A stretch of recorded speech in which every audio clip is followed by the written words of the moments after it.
Nung pong pinagbenta ang gold ng 24.9 tons, sinasabi ng Bangko Sentral, yan daw po ang tinatawag nilang active management strategy. Ano po yung active management strategy? Yung po involves pagtaas ng presyo ng gold, net income ng BSP, at impact sa financial insurance and stability ng bansa. Kung titingnan po natin, ang BSP po ay nagkaroon ng net income dahil po sa Maharlika. Yung Maharlika Investment Fund talagang matalinhaga dahil hanggang ngayon, kahit na naglagay doon ang pondo ang Land Bank at ang Bangko Sentral ng Pilipinas, ay wala pa rin tayo naririnig kung saan ang opisina nila, kung anong ginagawa nila, at wala pa ring monthly reportorial requirement as required by. Yes, as of now, may pronouncement ang BSP. Baka pwede nating pakinggan at madinig din nila. Country's gross international reserves, or GIR, including gold, are held and managed solely by the BSP for the foreign exchange requirements of the country.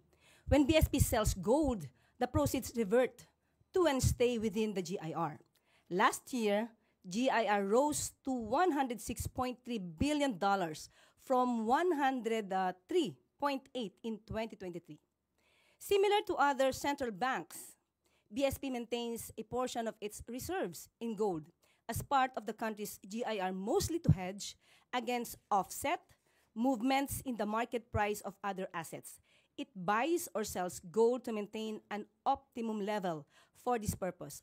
Not too big, not too small. Gold prices tend to move in the opposite direction of other assets. Therefore, central banks hold some gold as a hedge against huge declines in other assets in the reserves.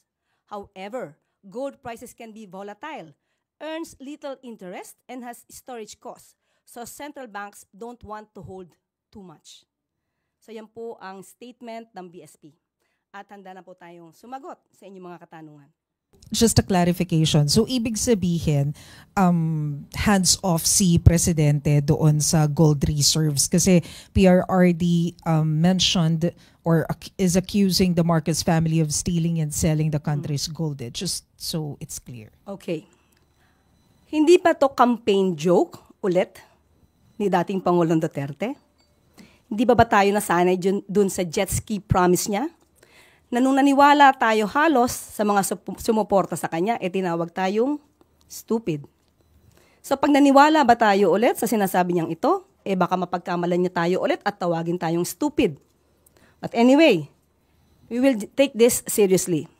Para naman hindi magkaroon ng fake news, lalo na doon sa mga taong nakikinig sa kanya at maaaring naniniwala pa. Itong issue na to, October 2024, nasagot na ito. Ang nagtataka lang ako, bakit paulit-ulit na binibring up ni dating Pangulong Duterte? Wala ba siya mga economic experts na magsasabi sa kanya kung ano ba talaga ang regular activities ng BSP? Ayon sa BSP, ang pagbebenta ng gold is just a regular activity. How? Why? To pump up the economy. Even at the time of former President Duterte, trabaho na ito ng BSP. Hindi niya ba alam iyon? Okay, now,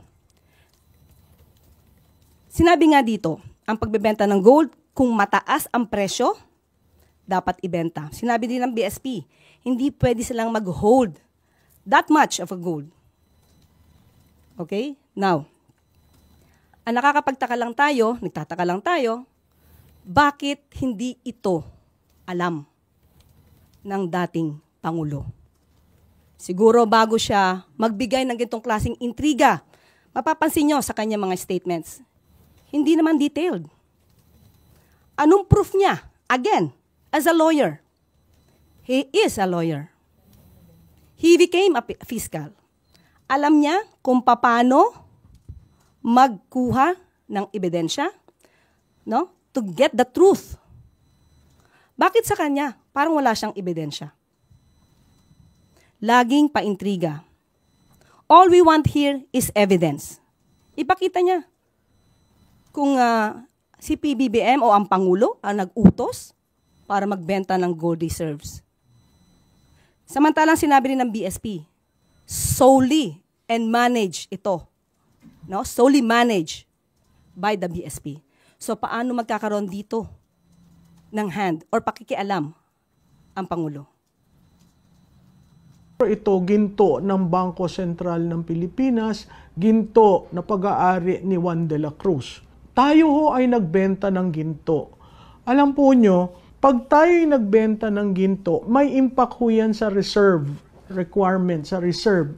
Yung pondo na naandyan lang, parang sinasabi, di ba nakasandal ka sa pader kung meron kang ginto. Bakit ho? Kasi ang ginto nag-a-appreciate, mataas ho ang value niyan. Kaya yung pagbenta, hindi dapat biglaan kasi kailangan mong tingnan yung world market. Alam po nyo, pag bumaba ang gold reserve, mas exposed tayo sa risk. Yun yung tinatawag na fiscal risk. At kung ikaw ay exposed sa fiscal risk, napakahirap mong balansehin ang mga bagay-bagay. No? Nandyan na po yung sa usapin ng ang taas na ho ng ating utang, 15 trillion na. Nagkakaroon tayo ng tinawag ni Presidente budget constraint nung tayo'y humarap dyan sa bagyo na ang tawag po ay Christine. No? Sinabi ni Presidente, medyo may budgetary constraint tayo. Kung natatandaan nyo ho, sinabi rin ng DBM Secretary na 80% ng budget na release na first quarter pa lang. Nakakatakot tong isipin. Ano kaya pagdating sa Disyembre, no? Pag dumating ang bagyo, tayo po ay parating na binibisita ng mga bagyo 20 times a year. Itong ginto, napakahalaga po sa atin kasi sa ranggo ng mga may-ari, the largest gold reserve by country, pang 30th po tayo. Nung pong 2023, meron po tayong 159 tons na ginto. At noong pong, ito lamang, second quarter, meron po na lang tayong 134 tons. So nabawasan po ng mga around 25 tons. So ang tanong natin, tama ba nung binenta yon? Yun na ba yung mataas na presyo so that we can recover? No? Kung titingnan po natin, ang usapin ng ginto ay tungkol po sa fiscal responsibility and discipline. Kailangan parati tayo nakasandal sa border. Kasi kung magkaroon po ng problema, yan pong gold ang ating gagamitin to remain liquid. No? At yan po ay nasa central bank ng bawat mga bansa. Siya ay financial safety net na tinagurian at yan po ay nagsusuporta sa value ng peso. At yung pong ginto ay buffer against economic and financial instability. Yun nga po parati natin sinasabi. No? Financial safety net, suporta sa national currency value, at buffer against economic and financial instability. Tuwi po may election, may instability. Kung pong pinagbenta ang gold ng 24.9 tons, sinasabi ng Bangko Sentral, yan daw po ang tinatawag nilang active management strategy.